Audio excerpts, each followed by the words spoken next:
Ott csak szóljak be neki, hol van? Be kéne olvasni. Hol van? Mutatj meg csak. A barátom ilyet csinált a rákos. Hol van?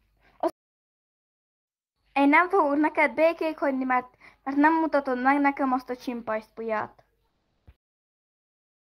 Reggelig nem fogok neked békét hagyni. Mutasd meg ki az. Vagy szétrugom azt a kis bicset.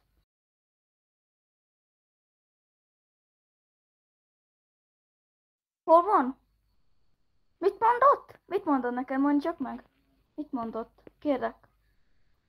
Fog valamit mondni? Beszólok neki. Nyilván fel majd a kapcsolatba a képernyőt. Mutasd meg, mit írt. Olvasd fel, jó? Szétrugom előtted.